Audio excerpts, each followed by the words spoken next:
पुरानी वीरान सड़क थी जो शहर के किनारे जंगल की तरफ जाती थी।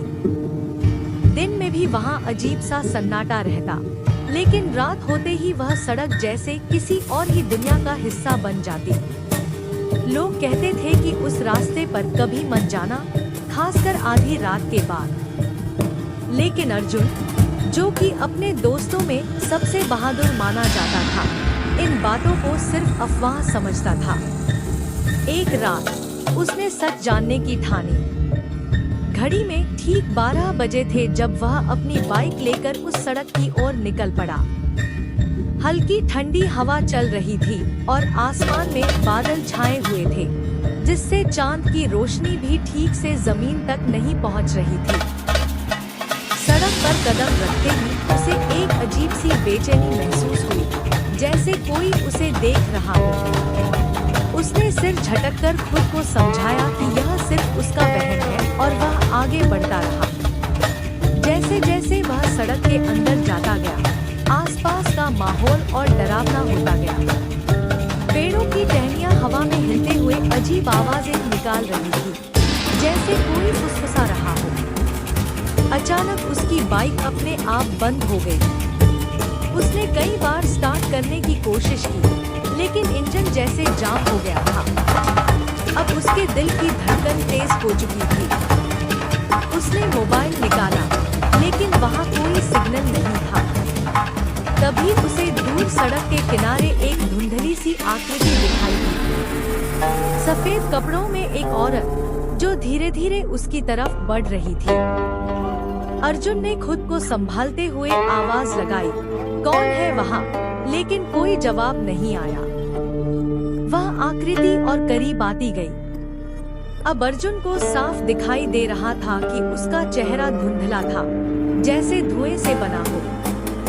उसकी आंखें काली और गहरी थीं, जिनमें झांकते ही अर्जुन को ऐसा लगा जैसे वह कहीं खिंचता चला जा रहा है। डर के मारे उसने पीछे हटना चाहा, लेकिन उसके पैर जैसे जमीन में जम गए थे। अचानक वह औरत उसके बिल्कुल सामने आ गई और बहुत धीमी, खौफनाक आवाज में बोली, तुम यहाँ क्यों आए हो? उसकी आवाज में एक अजीब गूंज थी, जैसे कई लोग एक साथ बोल रहे हों। अर्जुन के मुंह से शब्द नहीं निकल रहे थे। उसने किसी तरह खुद को संभालते हुए कहा, मैं बस रास्ता देख रहा था। औरत के चेहरे पर एक डरावनी मुस्कान फैल गई। यह रास्ता देखने के लिए नहीं, खो जाने के लिए है, उसने कहा। तभी अचानक आसपास का माहौल बदल गया। हवा तेज हो गई, पेड़ जोर जोर से हिलने लगे और सड़क जैसे लंबी होती जा रही थी। अर्जुन ने पीछे मुड़कर देखा, लेकिन जहां से वह आया था, वहां अब कुछ नहीं था, सिर्फ घना अंधेरा। अब उसे समझ आ चुका था कि वह किसी जाल में फंस चुका है। उसने पूरी ताकत से अपने पैरों को हिलाने की कोशिश की और किसी तरह खुद को छुड़ाकर भागने लगा। लेकिन जितना वह भागता, सड़क उतनी ही लंबी होती जाती।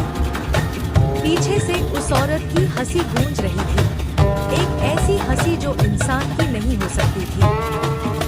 अचानक अर्जुन गिर पड़ा। जब उसने उठकर देखा, तो वह फिर उसी जगह पर था जहां उसकी बाइक खड़ी थी, लेकिन अब बाइक गायब थी। उसके आसपास कई परछाइयां घूम रही थीं, लंबी, टेढ़ी मेढ़ी, जैसे इंसानों के विकृत रूप। एक परछाई उसके पास आई और धीरे से उसके कान में फुसफुसाई, यहाँ से कोई वापस नहीं जाता। अर्जुन का शरीर ठंडा पड़ गया।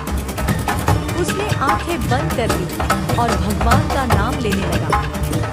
तभी अचानक सब कुछ शांत हो गया। जब उसने धीरे धीरे आंखें खोली, तो वह सड़क खाली थी। न कोई औरत, न कोई परछाई। उसकी बाइक भी वहीं खड़ी थी, जैसे कुछ हुआ ही न हो। उसने बिना एक पल गवाए बाइक स्टार्ट की और इस बार बाइक तुरंत चालू हो गई। वह पूरी रफ्तार से वहां से निकल गया। अगले दिन जब उसने अपने दोस्तों को यह कहानी सुनाई, तो किसी ने विश्वास नहीं किया। लेकिन अर्जुन बदल चुका था। उसकी आंखों में अब हमेशा एक डर बना रहता था। कुछ दिनों बाद उसने शहर छोड़ दिया। कहते हैं कि जाने से पहले उसने एक ही बात कही थी, वह सड़क जिंदा है और वह तुम्हें बुलाती है। आज भी लोग कहते हैं कि अगर आप उस सड़क से आधी रात को गुजरें, तो आपको दूर एक सफेद आकृति दिखेगी जो धीरे धीरे आपकी तरफ बढ़ रही होगी, और अगर वह आपके सामने आ गई तो शायद आप कभी वापस न लौटें।